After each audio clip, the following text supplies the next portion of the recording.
So winning those two Senate races in Georgia gave Democrats a majority in the Senate and offered a potential opening for progressives to push through some major legislation, including potentially those $2,000 stimulus checks. However, not all Democrats are thrilled about the party moving left. Just last week, Joe Manchin of West Virginia publicly rejected those checks, only to have his spokesperson kind of walk his statements back after facing some backlash. As Hanna Trudo notes in her new article for the Daily Beast, that the comments nonetheless provided a look into the early practical and rhetorical differences that are going to emerge in Washington from this party, now divided very ideologically. Joining us now to discuss is Hanna Trudo herself. Hanna, great to see you. Thanks for joining us.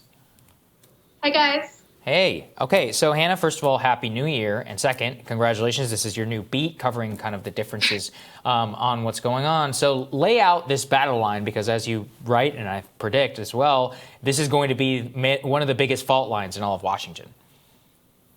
Yeah, it's interesting. So what started as a kind of unifying message of these $2,000 checks, we heard it everywhere from the campaign trail in the Georgia Senate runoffs to, from President-elect Joe Biden himself to Kamala Harris.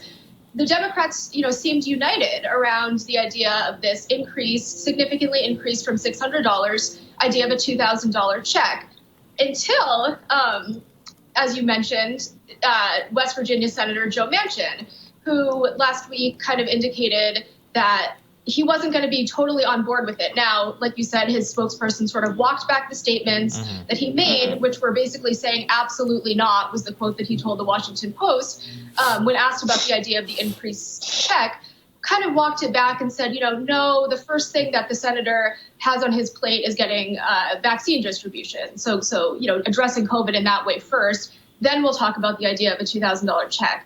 So that was kind of shocking, I think, to many people who saw not just the progressive wing of the party, but centrist establishment Democrats really embrace in the later half of the election here, the Senate election, this idea that $2,000 is sort of reasonable and doable now that the Democrats have control of the Senate.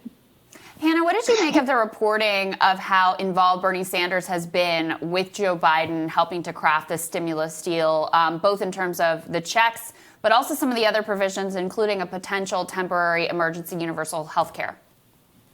Yeah, I thought that was interesting. One thing that stands out to me is just how often Biden goes out of his way to sort of announce publicly that he's taking Bernie's ideas into consideration. Now, we don't know if that's necessarily true broadly on other issues, but I think on the discussions going on revolving the check, I mean, it's something that clearly the left has been able to twist Biden's arm on a little bit. It didn't take too much for him to kind of come around to that idea, I think, on his own. But I do think that he's looking to Bernie as somebody that can be influential in some of these behind-the-scenes decisions. Obviously, he announced the other day that he considered him very strongly for labor secretary.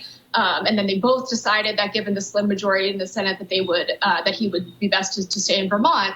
But it's clear that, the very minimum that they have an open line of communication, between them. And from talking to both of their teams, it seems to me that Biden is at least willing to engage in that kind of debate, and his transition is willing to engage in that kind of debate with those on the left, especially in response to the pandemic in particular.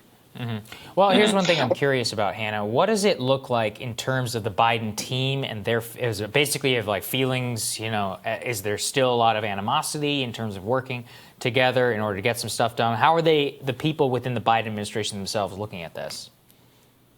Yeah, I mean, I haven't dug too deeply on that yet, but I do think that there's going to be some inherent tension because now that they do have total control of Congress, Bernie and Warren, even, to a degree, but aligned groups between both of them are going to be significantly pushing in a way that I don't think anybody was fully prepared for. I think, there was this sort of fear that, okay, if Democrats don't take the Senate, maybe we won't have to, it's going to look totally different. We won't have to engage in such full discussions with the left, the progressive wing. But I think now, his team is sort of wrapping their head around how to deal with the fact that, Democrats are in control. And we're seeing that play out. Biden said the other day to reporters that, he has agreed to the idea of, for example, like a $10,000 student loan forgiveness. Now, that doesn't go nearly as far as what even Chuck Schumer proposed, which was 50,000.